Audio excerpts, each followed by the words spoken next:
اور وہ ساری چیزیں ایسی ہیں جو باقی رہتی ہیں اور زمین کو فائدہ پہنچاتی ہیں۔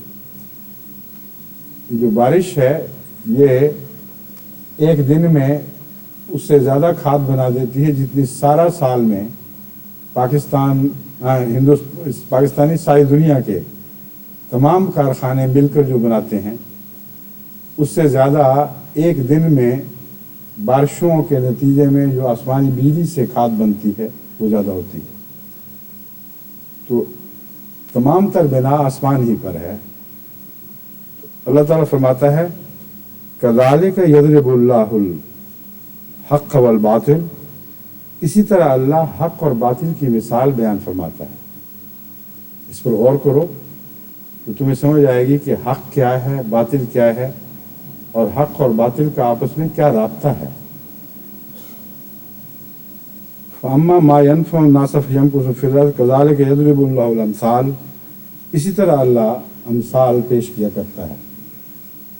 میں گزشتہ خطبے میں بھی یہ مضمون بیان کر چکا ہوں کہ حق کا تبلیغ سے بہت گہرا تعلق ہے، اور یہ جو اللہ تعالیٰ نے مثال بیان فرمائی ہے اس میں دراصل کامیاب دعوت اللہ کا نقشہ کھینچا گیا ہے اور ان مخالفتوں کا ذکر فرمایا گیا ہے جو آسمان سے پانی اترنے کے نتیجے میں ضرور ہوتی ہیں، اور نقشہ ایسا خوبصورت کھینچا گیا ہے کہ اس سے یہ پتہ چل جاتا ہے کہ جہاں یہ شور پڑے گا وہیں فائدہ بھی ہوگا، جہاں خاموشی رہے گی وہاں کوئی فائدہ نہیں ہوگا۔ چنانچہ فرماتا ہے فصارت اودیتم بقدرہا، وادیاں اپنی اپنی توفیق کے مطابق سیلاب دکھاتی ہیں۔ بارش تو ہر جگہ برابر اترتی ہے، لیکن جن وادیوں میں یہ توفیق ہے کہ اس کے پانی کو سمیٹیں اور پھر زور سے بہائیں، وہاں یہ نظارہ دیکھتے ہو، اور جہاں یہ نظارہ نہیں دیکھتے وہاں کوئی خاص باقی رہنے والا فائدہ بھی دکھائی نہیں دیتا۔ بس اس میں جو ایکسائٹمنٹ کا نقشہ کھینچا گیا ہے، ایک ہنگامے کا، ایک شور کا، ایک جوش و خروش کا، وہ تبلیغ کے مضمون پر بین ہی چسپاں ہوتا ہے۔ جن علاقوں میں ٹھنڈا ٹھنڈا معاملہ چلا آ رہا تھا سال ہر سال سے، بعض علاقوں میں 50 سال سے کوئی شور نہیں تھا اور کوئی تبلیغ نہیں ہو رہی تھی، جب شور پڑا ہے تو پھر جھاگ بھی اٹھی ہے، اور یہ جھاگ پانی پہ تو دکھائی نہیں دیتی مگر مخالف ملا کے منہ پہ دکھائی دیتی ہے۔ واقعی تیش میں آ کر جو وہ تقریریں پھینکتے ہیں تو منہ سے جھاگ برس رہی ہوتی ہے، اور یہ نقشہ جو ہے روحانی طور پر یہ کس طرح جھاگ دکھائی دیتی ہے وہ آنکھوں کے سامنے نظر آ رہا ہوتا ہے۔ جہاں یہ جھاگ دکھاتے ہیں اور جوش دکھاتے ہیں، ان کی جھاگیں تو ضائع چلی جاتی ہیں، کوئی بھی فائدہ نہیں پہنچتا، لیکن اللہ تعالیٰ کے فضل سے اس جوش و خروش کے نتیجے میں زرخیز مٹی ضرور اٹھتی ہے اور وہ زمین کو فائدہ پہنچانے لگتی ہے، اور بہت سے قیمتی اجزاء جو انسانی سوسائٹی میں مدفون ہوتے ہیں وہ صلاحیتوں کی طرح ہیں، ان میں بڑی اچھی اچھی صلاحیتیں ہیں لیکن وہ عملاً حرکت میں نہیں آ رہی ہوتی۔ جب یہ مخالفت کا جوش اٹھتا ہے اور آپ دیکھتے ہیں کہ ایک سیلاب کسی کیفیت پیدا ہو گئی ہے تو وہ دبی ہوئی صلاحیتوں کے مالک اٹھ کھڑے ہوتے ہیں اور وہ پھر مستقل زمین کا فائدہ دینے والا حصہ بن جاتے ہیں۔ یہی حال اس وقت ساری دنیا میں تبلیغ میں دکھائی دے رہا ہے، کوئی بھی استثنا نہیں۔ جہاں جہاں بھی یہ مہمات چلی ہیں وہیں مخالفت کا شور بھی اٹھا ہے، وہاں تکلیفیں بھی پہنچانے کی کوشش کی گئی ہے اور کئی جگہ پہنچائی گئی ہیں، مگر یہ جھاگ جو ہے یہ نقصان کوئی نہیں پہنچا سکی، آہستہ آہستہ ایک کنارے لگ گئی، یہ لگتی چلی جا رہی ہے، لیکن تبلیغ کے نتیجے میں جو ان علاقوں کی مخفی صلاحیتیں تھیں، مدفون تھی ایک طرح سے، ان کو سیلاب نے اٹھایا ہے اور اٹھا کے پھر ان کا انتشار کیا ہے، جو زرخیز وادیاں نہیں تھیں وہاں بھی پہنچا دیا ہے۔ یہ سلسلہ اب چل نکلا ہے، اور اس زور سے کل عالم میں رونما ہو رہا ہے کہ واقعتاً بعض علاقوں میں سیلاب کی سی کیفیت ہے۔ جو رپورٹیں آتی ہیں ان سے آدمی یہ پڑھ کر حیران ہو جاتا ہے کہ وہ جگہیں جہاں گزشتہ 50 سال میں 10,000 بھی نہیں ہوئے تھے ایم ڈی، وہاں چند مہینے کے اندر 50,000 ہو گئے، اور بعض جگہ 1,00,000 سے اوپر چلے گئے ہیں۔ وہی علاقے ہیں، وہی لوگ ہیں، آسمان کا پانی بھی تھا، لیکن یہ سیلاب کی کیفیت نہیں تھی، کیونکہ قدر حق کی شرط پوری نہیں ہوئی تھی۔ آسمان سے جو پانی اترتا ہے اسے وادی اپنی حیثیت اور توفیق کے مطابق لے کر پھر اس کا سیلاب بناتی ہے۔ جن دلوں پر وہ نازل ہوا ہے وہ تو مومن دل ہی ہیں، اگر ان میں کوئی ہنگامہ نہ ہو، ان میں وہ پانی بھر کر ایک سیلاب کی کیفیت پیدا نہ کرے، تو وہ فوائد جو قرآن کریم کی آیت ہمارے سامنے رکھ رہی ہے یہ حاصل نہیں ہو سکتے۔ بس وہ جو ایک ایکسائٹمنٹ کی کیفیت ہے وہی ہے جو انقلاب برپا کیا کرتی ہے، اور ٹھنڈے ٹھنڈے دل جو ہیں ان سے کبھی بھی دنیا میں کوئی فائدہ نہیں پہنچا۔ حضرت مسلم موعود نے اپنے ایک شعر میں فرمایا کہ عاقل کا یہاں پر کام نہیں، یہ لاکھوں بھی بے فائدہ ہیں، مقصود میرا پورا ہو اگر مل جائیں مجھے دیوانے دو۔ تو تبلیغ میں دیوانگی کی جو ضرورت ہے یہ اسی لیے ہے کہ اس سے ایکسائٹمنٹ پیدا ہوتی ہے، اور ایکسائٹ ہوئے بغیر نہ آپ تبلیغ کا حق ادا کرنے کی صلاحیت رکھتے ہیں، نہ لوگوں میں توجہ پیدا ہوتی ہے، دیوانگی سے ہوتی ہے۔ جب ایک جوش پیدا ہو جائے تو آپ کے ساتھ علاقہ جاگ اٹھتا ہے، مولوی جو دبے بیٹھے تھے وہ بھی اٹھ کھڑے ہوتے ہیں، اور یہی منظر سامنے آتا ہے جو قرآن کریم کی آیت کھینچ رہی ہے۔ بس قدر حق کا مضمون بہت ہی اہمیت رکھتا ہے، اپنی توفیق بڑھاؤ اور اپنی توفیق میں سیلاب پیدا کرنے کی صلاحیت داخل کرو۔ اگر تمہارے اندر سیلاب آ گیا تو پھر علاقے پہ یہ ضرور امڑے گا، اور یہ چیزیں جو قرآن کریم نے بیان فرمائی ہیں لازماً پیدا ہوں گی۔ اللہ تعالیٰ فرماتا ہے دیکھو ایک چھوٹی سی وہ جو کٹھالی جس میں سونار سونے کو یا قیمتی دھاتوں کو پگھلاتا ہے، چھوٹی سی چیز کے اندر بھی تو سیلاب آ جاتا ہے، اور ہوتا وہی ہے جیسے آسمانی پانی کے اترنے سے سیلاب کے نتیجے میں ہوتا ہے، جھاگ وہاں بھی پیدا ہوتی ہے، لیکن وہ ایکسائٹمنٹ کے ذریعے ہے۔ اب جتنے بھی سائنٹسٹ ہیں وہ جانتے ہیں کہ خواہ وہ فزیکل ریئیکشن ہو یا کیمیکل ہو، جب تک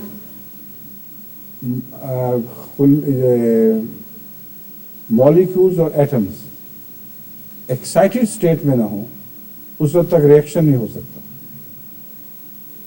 جتنے ٹھنڈے ہوں گے اتنا ہی ریئیکشن کم ہوتا چلا جائے گا، یہاں تک کہ ایک ایسا ٹیمپریچر آ جاتا ہے جس پہ جا کے وہ آپس میں ایک دوسرے سے عمل کرنا چھوڑ دیتے ہیں۔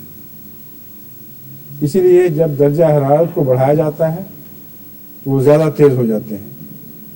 بس یہ جو درجہ حرارت کا گرنا ہے ایک ایسی حد تک پہنچ جانا، اس میں پھر ایکٹیویٹی نہ رہے، اس کا یہ مطلب نہیں ہے کہ وہ جو کیمیائی مادے ہیں جن میں ماحول کو تبدیل کرنے کی طاقت ہے ان میں وہ صلاحیت ہے ہی نہیں۔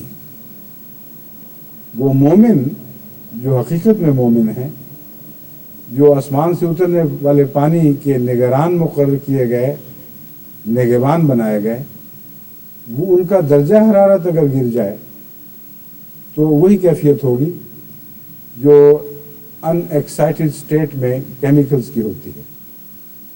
درجہ حرارت گر گیا ہے، مادے میں صلاحیت تو ہے کہ ساتھ کی کیمیکل سے ریئیکٹ کرے اور کچھ اور بنا دے، مگر جان ہی نہیں تو حرکت کیسے کرے گی؟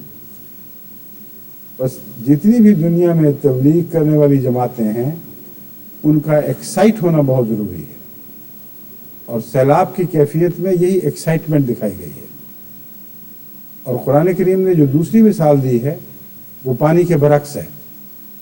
ایکسائٹمنٹ دو طرح سے ہوتی ہے، ایک آسمان سے پانی اترنے کے نتیجے میں اور پانی کا اپنا ایک جوش ہے، اور دوسرے آگ کا جوش ہے۔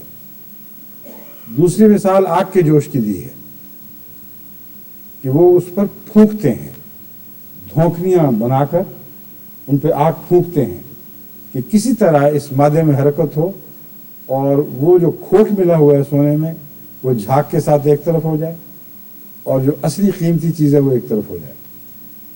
بس جماعت احمدیہ میں اس قسم کی ہلچل پیدا کرنے کا دور ہے، اور جن جن جماعتوں میں سستی ہے، غفلت ہے، وہاں جو بھی ذریعہ اختیار کریں وہاں ایکسائٹمنٹ بہرحال پیدا کرنی ہوگی۔ کہتے ہیں پہلے دل گداختہ پیدا کرے کوئی، پھر انقلاب ہوا کرتا ہے۔ کبھی ٹھنڈے دنوں سے بھی انقلاب ہوا ہے۔ بس اب سمجھ آئی حکمت کہ خدا اپنے نبیوں کو مجنون کیوں کہلانے دیتا ہے، اس لیے کہ ان کے اندر واقعتاً ایک مقصد کے لیے جنون کی کیفیت پیدا ہو جاتی ہے۔ اس لیے کہ اگر انبیاء میں یہ کیفیت نہ ہو تو وہ ماحول میں ایکسائٹمنٹ نہیں پیدا کر سکتے اور ہلا جلا کر ان کے اندر ایک طوفانی کیفیت برپا نہیں کر سکتے۔ بس اصل راز، حقیقی راز کمزور اور غافل جماعتوں کا یہی ہے کہ ان کو کسی طرح سے متحرک کر دیں، ان میں اضطراب پیدا کر دیں۔ یہ وہ اللہ کے شعر ہیں کہ جو اٹھیں گے اضطراب ہوگا تو پھر وہ قانون ضرور جاری ہوگا کہ جال حق و وضحاق الباطل، حق آ گیا ہے اور باطل نے تو بھاگنا ہی بھاگنا ہے۔ بس بعض دفعہ حق موجود بھی ہو تو آیا نہیں ہوتا، جب آتا ہے تو اس وقت جب بیدار ہو جاتا ہے، جب اس کو اپنی حیثیت کا احساس پیدا ہو جاتا ہے کہ میں کیا ہوں، جب وہ اٹھ کھڑا ہوتا ہے۔ سوئے ہوئے شیر سے تو کوئی نہیں ڈرتا، ہاں جو جاگ جائے اور غرانے لگے یا دہاڑنے لگے اس سے جنگل کا جنگل دہل جاتا ہے۔ بس ہندوستان میں بھی اور دوسرے علاقوں میں بھی جہاں مدتوں سے تبلیغ میں ایک قسم کا جمود طاری تھا، بعض علاقے ہی بالکل خالی تھے، جب کہتے تھے کہ تبلیغ کرو تو کہتے تھے یہاں تو ماحول ہی نہیں ہے، سنتا ہی کوئی نہیں۔ اب ایک عجیب انقلاب برپا ہو رہا ہے۔ وہ جماعتیں جو گزشتہ 100 سال سے 3 ہزار سے زیادہ نہیں ہوئیں، اب وہاں 10 ہزار کی تعداد میں نئے احمدی ہو چکے ہیں، اور یہ نقشہ ہر جگہ پیدا ہو رہا ہے۔ انگلستان میں بھی ہو سکتا ہے اور ہو چکا ہے۔ انگلینڈ میں ہی، لندن میں ایک ایسی جماعت ہے جس میں ایکسائٹمنٹ ہے، وہ بیدار ہے، وہ متحرک ہے، وہ ایک سیلاب کسی کیفیت پیدا کر رہی ہے، اور دیکھتے دیکھتے وہاں کے پرانے احمدیوں کے مقابل پر نئے احمدی 10 گنا زیادہ بڑھ چکے ہیں، اور وہ جماعت ہی زیادہ اصل نو احمدیوں کی جماعت بن گئی ہے۔ بس اگر یہ لندن میں ہو سکتا ہے تو ہارٹلے پول میں کیوں نہیں ہو سکتا، اور بیٹلے میں کیوں نہیں ہو سکتا، اور بریڈفورڈ میں کیوں نہیں ہو سکتا، اور برمنگھم میں کیوں نہیں ہو سکتا؟ ہو سکتا ہے۔ خدا کی یہ بات بہرحال سچی ہے۔ کہتا ہے حق کی مثال، اللہ تعالیٰ فرماتا ہے حق اور باطل کی یہ جو مثال ہم بیان کر رہے ہیں اس میں حکمتیں ہیں، اس پر غور کرو۔ حق تو ہے تمہارے پاس، لیکن سویا ہوا حق نہیں چاہیے، ٹھنڈے مزاج کا حق نہیں چاہیے۔ اٹھ کھڑا ہو، بیدار ہو جائے، اس میں ہجان پیدا ہو جائے، پھر دیکھو کہ کس طرح غیر پر غالب آتا ہے۔ اور اس سلسلے میں جب حق اٹھتا ہے تو اس کے ساتھ کچھ اور صفات کی بھی ضرورت پیش آتی ہے، اور قرآن کریم نے ان صفات کا ذکر کرتے ہوئے فرمایا ہے وَتَوَاصَوْا بِالْحَقِّ وَتَوَاصَوْا بِالصَّبْرِ۔ جب بیداری پیدا ہوتی ہے، جھاگ اٹھتی ہے، تو مثال تو وہ دی گئی ہے جس میں کوئی کسی چیز میں تکلیف محسوس کرنے کا مادہ نہیں ہے، اور جب زندہ چیزوں پر اس کی مثال اطلاق پاتی ہے تو پھر تکلیف بھی پیدا ہوتی ہے۔ وہ لوگ جو جوش میں جوش دکھاتے ہیں، ایک مقابل کا طوفان اٹھا لاتے ہیں، اور وہ طوفان قرآن کریم بیان فرماتا ہے کہ جھوٹ کا ہوتا ہے، باطل کے کو طوفان برپا کرتے ہیں اور چاہتے یہ ہیں کہ اس کے حق کو دبا دیں۔ تو ایک بڑی شدید جد و جہد شروع ہو جاتی ہے. اس وقت پھر اللہ تعالیٰ کیا کرتا ہے؟ فرمایا پہلے تم اپنا حق ادا کرو، پھر معاملہ اللہ پر چھوڑ دو. حق کو کبھی نہیں چھوڑ سکتا، یہ قطعی بات ہے. اللہ کا ایک نام حق ہے. تم حق کے پجاری ہو جاؤ، حق کے انصار بن جاؤ، حق کی خاطر اپنے آپ کو جھونک دو، اور یاد رکھو کہ تمہارے لیے جو خطرات ہوں گے اللہ ان میں تمہارا نگران ہوگا، تمہارا محافظ ہوگا، تمہیں کامیابی سے نکال لانے والا ہوگا. پھر ان میں ڈرنے کی ضرورت نہیں. مگر اس سے پہلے ایک صبر کا دور ہے. فرمایا وَتَوَاصَوْا بِالْحَقِّ وَتَوَاصَوْا بِالصَّبْرِ. وہ حق کی نصیحت کرتے ہیں اور حق سے نصیحت کرتے ہیں. صبر کی نصیحت کرتے ہیں اور صبر سے نصیحت کرتے ہیں. یہ بے کا لفظ دونوں معنی پیدا کر گیا ہے بیک وقت. حق کی خاطر جھوٹ نہیں بولتے، پہلا یہ مضمون ہے. جب حق کی نصیحت کرتے ہیں تو اپنی نگرانی کرتے ہیں کہ وہ حق کو غالب کرنے کی خاطر ہرگز کسی قسم کا جھوٹ نہ بولیں. اور یہ ایک بہت ہی اہم شرط ہے کامیاب داعی اللہ کے لیے. میرا وسیع تجربہ ہے کہ وہ لوگ جو سچے ہوں وہ تھوڑی بات بھی کہیں تو ان میں زیادہ طاقت ہوتی ہے، ان میں انقلاب برپا کرنے کی صلاحیت ہوتی ہے. وہ لوگ جو زیادہ بات بھی کریں ان کے اندر انقلاب برپا کرنے کی صلاحیت نہیں ہوتی. He told his father to وہ do as جتنی زیادہ Allah بات کرتے ہیں commanded him. اتنی جھاگ اڑاتے ہیں. Yes, your answer is correct. سیلاب میں حق بھی ہے اور باطل بھی ہے، دونوں کو گویا اکٹھا کر How کے did Allah reward Hazrat Ibrahim alayhi جس طرح salam? پنجابی میں کہتے ہیں مدھانی میں رلک دیتے ہیں چیز کو. اللہ وہ نقشہ کھینچ رہا ہے. سیلاب میں تو یوں لگتا ہے کہ حق اور باطل لڑکے گئے ہیں آپس میں، ایک قیامت برپا ہو گئی ہے. لیکن نقصان حق کا نہیں ہوتا، حق ضرور غالب آتا ہے کیونکہ اس کے اندر صبر کا مادہ ہے. وہ مضبوطی سے صبر دو طرح سے دکھاتا ہے. ایک یہ کہ حق والا حق پر قائم رہتا ہے اور کسی قیمت پر حق کو دامن نہیں چھوڑتا. یہ جو صلاحیت ہے مقابلے کے وقت جھوٹ نہ بولنا اور جھوٹ کا سہارا نہ لینا، یہ دلائل میں قوت اور عزت پیدا کرنے والی بات ہے. وہ تمام لوگ جو کج بحث ہیں ان کی کج بحثی ہمیشہ جھوٹ سے پیدا ہوتی ہے. ایک آدمی دلیل میں ہار رہا ہو اور اپنے نفس کی خجالت چھپانے کے لیے، اپنی شرمندگی دور کرنے کے لیے وہ کوئی بہانہ بنانے پر آمادہ ہو تاکہ وقتی طور پر اس مقابلے میں ہارا ہوا دکھائی نہ دوں، وہ جھوٹا ہے. کیونکہ مقابلہ حق اور باطل کا ہے. حق اور باطل کے مقابلے میں جہاں بھی آپ نے حق کا ساتھ چھوڑا اور اپنے آپ کو حق پر دکھانے کے لیے جھوٹ بولا، وہی حق سے آپ کا دامن چھوٹ گیا، آپ کا تعلق جاتا رہا. بس ایسی صورت میں پھر مولوی پیدا ہوتے ہیں، کج بحث لوگ پیدا ہوتے ہیں. وہ دلیل نہ ملے تو پھر جھوٹی باتوں کا سہارا ڈھونڈتے ہیں، اور ایسے لوگوں کے منہ سے جو جھاگ اڑتی ہے اسی کا تو نقشہ قرآن نے کھینچا ہے. جھاگ کا کوئی فائدہ نہیں ہو کرتا. جتنی مرضی تقریریں کر لو، جو کج بحث ہے وہ کوئی تبدیلی پیدا نہیں کر سکتا. تھوڑی بات کرنے والا اگر بظاہر دب بھی گیا ہو اور مقابل پر بہت ہی لسان آدمی ہو مگر وہ جھوٹا، تو خدا تعالیٰ نے انسان میں ایک بیان کی طاقت رکھی ہے.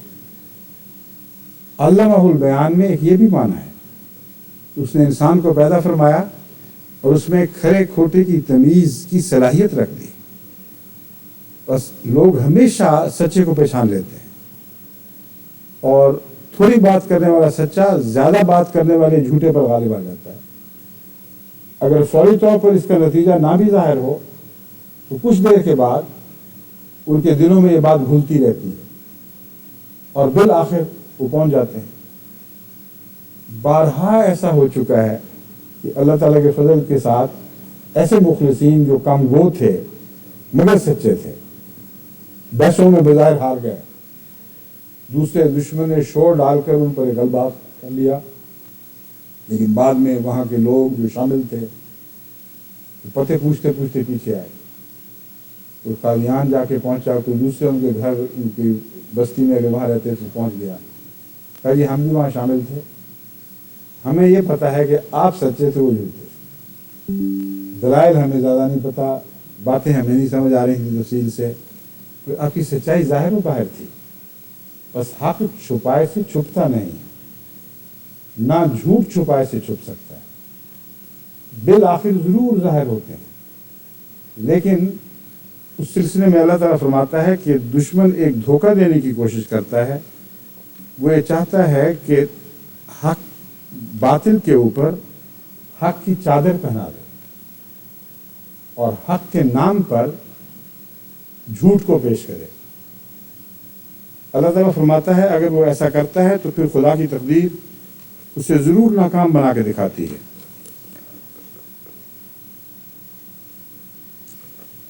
ایک تو اہل کتاب کی صفت بیان کرتے ہوئے فرماتا ہے یا اہل الکتاب لما تلبسون الحق بالباطل وتکتمون الحق وانتم تعلمون، اے اہل کتاب تمہیں کیا ہو گیا ہے کہ جھوٹ کے ذریعے حق کو چھپانے کی کوشش کرے، اس پر چادر ڈال رہا ہے اور تم جانتے ہو کہ حق ہے۔ اگر تمہیں یہ ثابت کر گیا کہ تم جھوٹے اور خدا کے حضور لازماً جواب دہ ہوگے، اس میں غلط فہمی کا کوئی سوال نہیں رہا۔ جس کو یہ پتہ نہ ہو کہ یہ حق ہے وہ اس پر خواہ جھوٹ کی چادر ڈالے گا کیوں؟ جھوٹ کی چادر استعمال کر کے چھپانے کی کوشش بتا رہی ہے کہ دل سے ان کا نفس گواہ بن گیا ہے کہ یہ ہے سچا، اگر اس کو جھوٹ سے چھپایا نہ گیا تو غالب آ جائے گا۔ اللہ تعالیٰ فرماتا ہے کہ تمہیں کیا فائدہ ہوا سوائے اس کے کہ تم پکڑے گئے، خدا کی تم پر حجت تمام ہو گئی۔ لیکن جب یہ صورت ہو تو اللہ تعالیٰ پھر اپنی دوسری غالب تقدیر کو ظاہر فرماتا ہے۔ اللہ تعالیٰ فرماتا ہے بل نقذف بالحق علی الباطل، پھر جب وہ ایسی حرکتیں کرنے لگتے ہیں تو پھر ہم اپنا جلالی غلبہ مومنوں کے حق میں ظاہر کرتے ہیں، حق کے طرفداروں کی تائید میں ایک جلالی شان ظاہر کرتے ہیں۔ بل نقذف بالحق علی الباطل، ہم حق کو باطل پر دے مارتے ہیں، فَيَدْمَغُهُ، اس کو ٹکڑے ٹکڑے کر دیتا ہے، فَإِذَا هُوَ زَاهِقٌ، تو پھر اس سے بھاگے بغیر بن نہیں پڑتی۔ بس یہ جو آسمان سے تائیدی نشان ظاہر ہوتے ہیں یہ صبر کے نتیجے میں ظاہر ہوتے ہیں، اگر آپ حق پر قائم رہیں اور حق کو چھوڑ کر باطل کی پناہ نہ لیں۔ بس ہر داعی الی اللہ کو اپنے اندر سچائی کے معیار کو بلند کرنا ہوگا، اور یہ اگر سچائی کا معیار روزمرہ کی زندگی میں آپ کے اندر، آپ کے ماحول میں، آپ کے گھروں میں موجود نہیں ہے تو تبلیغ کے موقع پر کبھی آپ کا ساتھ نہیں دے سکتا۔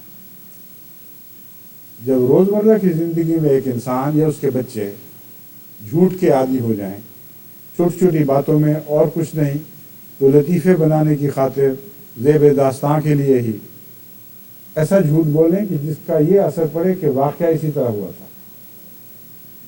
ایک ہے کہانی یا لطیفہ، وہ تو ہوتا ہی جھوٹا ہے، لیکن اس کے متعلق قرآن کریم میں کہیں مناہی نہیں ہے۔ کہانیاں بھی حد اعتدال کے طور پر انسانی فطرت ہے، لیکن کہانی یہ کہہ کر نہیں بیان کی جاتی کہ سچا واقعہ مان جاؤ۔ کہانی کے طور پر پیش کی جاتی ہے، لطیفہ لطیفے کے طور پر ہی پیش کیا جاتا ہے، اور اس پر لوگ دلچسپی بھی لیتے ہیں اس میں اور ہنستے بھی ہیں، لیکن سچا سمجھ کر نہیں۔ میں جو بات کر رہا ہوں وہ یہ ہے کہ وہ لوگ جن کو عادت ہوتی ہے ایک جھوٹی بات بنا کر سچی دکھا کر اس پر بعض لوگوں کے متعلق ہنسی پیدا کرنا، یہ بڑی بد عادت ہے جو ہماری سوسائٹی میں ملتی ہے۔ کسی شخص پہ مذاق اڑانے کی خاطر، اس کی تخفیف کرنے کے لیے، تحقیر کرنے کے لیے اس کے متعلق لطیفے بنائے جا رہے ہیں، اور اس طرح اس کو سوسائٹی میں شہرت دیتے ہیں گویا سچے واقعات اسی قسم کے ہوئے تھے۔ یہ دوہری تہری گندگی ہے، اس میں غیبت بھی آ جاتی ہے، جھوٹ بھی آ جاتا ہے، اور ایسی لغو چیز ہے جس کے ساتھ تکبر بھی شامل ہے۔ اپنے بھائی کی تکلیف آپ کے اپنے تکبر کو ظاہر کرتی ہے، اور ایسی سوسائٹی میں پھر سچ پنپ نہیں سکتا۔ بس بعض دفعہ بظاہر سچ کو بھی شکست ہوتی ہے، لیکن اگر آپ غور کر کے دیکھیں تو سچ کو شکست نہیں، جھوٹ ہی کو ہوئی ہے۔ وہ جھوٹ تھا جس نے آپ کو کھا لیا، جس نے آپ کے رگ و ریشے میں زہر پھیلا دیا، اور جھوٹ آپ پر غالب آ گیا کیونکہ آپ جھوٹے تھے اور جھوٹ کی تائید کرنے والے تھے۔ بس اگر آپ باریک نظر سے اتر کے ایسی صورتحال کا تجزیہ کریں تو آپ کو معلوم ہوگا کہ حق جھوٹ پر غالب آیا کرتا ہے، جھوٹ حق پر نہیں آیا کرتا۔ جھوٹ غالب آتا ہے تو جھوٹے پر آتا ہے، اور جھوٹے پر جھوٹی کو غالب آنا چاہیے۔ اس پہلو سے اگر آپ اپنی سوسائٹی کی تطہیر نہیں کرتے تو جماعت کی حیثیت سے کامیاب داعی اللہ نہیں بن سکتے۔ جن لوگوں کی مثال میں نے آپ کے سامنے رکھی ہے، یعنی ذہنی طور پر میرے سامنے کئی ایسے موجود ہیں جو بہت ہی اعلیٰ سچائی کے معیار پر پورا اترتے تھے اور زیادہ باتیں کرنی نہیں آتی تھی، بس ایسے بھی تھے جن کو خدا تعالیٰ نے زبان کی طاقت بھی عطا کی تھی، فصل الخطاب بھی عطا کیا تھا، اور سچے بھی تھے۔ ان کی تبلیغ میں بہت زیادہ برکتیں تھیں، لیکن کم وہ بھی جو سچا تھا وہ ایسے انسان کے مقابل پر جو چل زبان تھا ہمیشہ تبلیغ میں زیادہ غالب آیا ہے، زیادہ کامیاب رہا ہے۔ میں نے کثرت سے وقف جدید کے معلمین میں اس کی مثال دیکھی ہے، اور ایک جگہ بھی اس میں استثناء نہیں پایا۔ کئی چل زبان وہ معلم ہوا کرتے ہیں، وہ اپنا جس طرح بھی ہو، جس کو کہتے ہیں الو سیدھا کرنا، موقع پہ کسی وقت چلاکیاں کر کے ہوشیاریوں سے اپنے آپ کو غالب کاری لیتے ہیں، غالب کر دکھاتے ہیں۔ اور کئی دفعہ آ کے مجھے بھی قصے سنایا کرتے تھے کہ اس نے یوں کیا، ہم نے اس طرح اس پہ داؤ مارا، اس نے یہ داؤ مارا اور ہماری فتح ہوئی۔ مگر پوچھو کہ اس فتح کے نتیجے میں کتنے لوگ احمدی ہوئے، تو احمدی کوئی نہیں، فتح ہو گئی مگر احمدی نہیں ہوئی۔ اور اس کے مقابل پر سچے لوگ بیچارے تھوڑی بات کرنے والے کبھی شرمندگی بھی بظاہر اٹھا لیتے تھے، لیکن احمدی بڑے ہوتے تھے۔ اب یہ جو دور ہے ہمارا، یہ کثرت سے تبلیغ کا دور ہے، اور ملک میں انقلاب برپا ہو رہا ہے۔ ایسے ملک جہاں آپ کے تصور میں بھی نہیں تھا کہ لوگ ایک دم جاگ اٹھیں گے اور عظیم تبلیغی انقلاب برپا ہو جائے گا، وہاں بھی یہ واقعات رونما ہو رہے ہیں۔ جلسہ سالانہ پر انشاءاللہ اب چند دن ہی رہ گئے ہیں، میں جو دوسرے دن کی تقریر ہے اس میں چند مثالیں آپ کے سامنے رکھوں گا، اور اس وقت میں آپ کو یہ بتانا چاہتا ہوں کہ پہلے سے زیادہ ضرورت ہے حق سے چمٹنے کی، اور حق سے چمٹا جا نہیں سکتا جب تک کہ آپ کی سوسائٹی کا مزاج سچا نہ ہو جائے۔ کسی پہلو سے جھوٹ سے کام نہیں لینا، ہر موقع پر عہد کریں کہ سچ سے چمٹے رہیں گے، اور اس راہ میں قربانیاں بھی دینی پڑتی ہیں، اور اصل حق پہچانا ہی اس وقت جاتا ہے جب قربانی درپیش ہو، اور اس وقت بھی خدا کا ایک خاص نشان بسا اوقات ظاہر ہوتا ہے کہ ایک شخص حق پر قائم رہنے کی خاطر قربانی دیتا ہے، اور پھر اللہ تعالیٰ اس کو ایک بڑی آفت سے غیر معمولی طور پر بچا لیتا ہے۔ انہی ایسے ہی لوگوں کی ایک مثال حضرت مسلم موعود نے ایک دفعہ اپنے خطبات میں اپنے کسی خطبے میں دی تھی، یعنی سید حامد شاہ صاحب کے ایک بیٹے کی۔ حضرت سید حامد شاہ صاحب حضرت مسیح موعود علیہ السلام کے بہت قریبی صحابہ میں سے تھے، اور ایسے تھے جن کو اللہ تعالیٰ کے فضل سے سچائی اور روحانیت کا ایک بڑا مقام حاصل تھا۔ وہ ایک عدالت میں کسی عہدے پر تھے جس کا افسر اعلیٰ ڈپٹی کمشنر تھا، انگریز تھا۔ اس زمانے میں اکثر ڈپٹی کمشنر انگریز ہی ہوا کرتے تھے، یا غالباً تمام تر ہی انگریز ہوتے ہوں گے۔ بہرحال وہ انگریزی حکومت کے بڑے روب داب کا زمانہ تھا۔ ان کے بیٹے کی کسی سے لڑائی ہو گئی، اور ان کے بیٹے بہت مضبوط اور قداور تھے اور پہلوانی کیا کرتے تھے. تو جس طرح حضرت موسیٰ کے متعلق آتا ہے کہ ایک ہی مکے سے مد مقابل مارا گیا، ان کے ایک ہی مکے سے اس مد مقابل کی جان نکل گئی اور ان پر قتل کا مقدمہ بنا دیا گیا. ڈپٹی کمشنر کو وہ ڈپٹی کمشنر خاص طور پر اس بات میں مشہور تھا کہ خواہ ناانصافی کرنی پڑے اپنے انصاف کا شورا ضرور کرے، اور سزا دینے میں سختی کر کے وہ سمجھتا تھا کہ اس سے میرا بڑا شورا ہوگا، بڑا روب داب ہوگا، یہ نہیں کسی کو چھوڑتا، اس سے ڈر کے رہو، بچ کے رہو. انہی کی عدالت، انہی کے دفتر میں حضرت سید حامد شاہ صاحب ایک عہدے پر فائز تھے. تو اس نے کہا اب یہ ٹیسٹ کیس بن گیا، اور اگر میں نے اس کو پھانسی پہ چڑھا دیا تو بہت شہرت ہوگی کہ دیکھو کس شان کا ڈپٹی کمشنر ہے کہ انصاف کی خاطر اس نے اپنی عدالت کے ایک بڑے افسر کی کہ بیٹے کی بھی کوئی پرواہ نہیں کی، اس کو بھی پھانسی پہ چڑھا دیا. لیکن اس کا کوئی ثبوت نہیں تھا کسی کے پاس. میر حامد شاہ صاحب کا ایک بڑا روب داب، ایک بڑا رسوخ تھا، اور ضرورت اس بات کی تھی کہ اعتراف کیا جائے کہ ہاں ہم نے قتل کیا ہے. اگر میر حامد شاہ صاحب کا بیٹا کہتا کہ میں نے نہیں کیا تو کسی کو ضرورت نہیں تھی ان کے خلاف گواہی دے. ڈپٹی کمشنر بھی اس بات کو سمجھتا تھا. اس نے میر حامد شاہ صاحب کو بلایا اور کہا کہ میں نے سنا ہے اور یہ کیس درج ہو چکا ہے، تو جہاں تک میں سمجھتا ہوں آپ سچ بولتے ہیں، آپ بتائیں یہ واقعہ یوں ہوا ہے. انہوں نے کہا جہاں تک میرا علم ہے ہوا ہے. اس نے مکہ مارا تھا اور مر گیا تھا. تو اس نے کہا پھر آپ یہ بتائیں کہ آپ یہ پسند کریں گے کہ آپ کا بیٹا جھوٹ بول کر اپنی جان بچائے؟ انہوں نے کہا بالکل نہیں. انہوں نے بیٹے کو بلایا، انہوں نے کہا دیکھو تم سے واقعہ ہوا ہے؟ ہاں جی ہوا ہے. تو پھر مان جاؤ. انہوں نے کہا مان گیا، اور کیا چاہیے. اور اقرار کر لیا کہ ہاں مجھ سے قتل ہوا ہے. اب ڈپٹی کمشنر کی نیتیں جو بھی تھیں، لیکن حق میں ایک روب ہوتا ہے، ایک ایسی عظیم طاقت ہے جو دوسرے کو مروب کر دیتی ہے. باپ کا اپنے بیٹوں کو قربان کرنے کے لیے اس طرح تیار ہو جانا، جبکہ کوئی دوسری گواہی ایسی نہیں تھی جو اس کو ملزم کر سکے. اور بیٹے کا باپ کے سامنے سر تسلیم خم کر دینا کہ ٹھیک ہے میں پھانسی چڑھوں گا، لیکن واقعہ ہوا ہے. اس پر ڈپٹی کمشنر کو صرف ایک ہی راستہ ہاتھ آیا کہ اسے پوچھنا ہی نہ پڑے.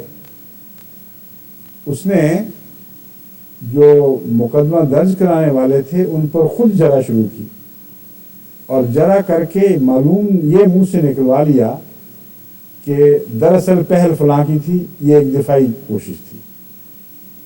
اور میر حامد شاہ صاحب کے بیٹے سے پوچھا ہی نہیں تاکہ اس کے لیے مشکل نہ پڑ جائے کہ تم نے مارا تھا کہ نہیں مارا تھا.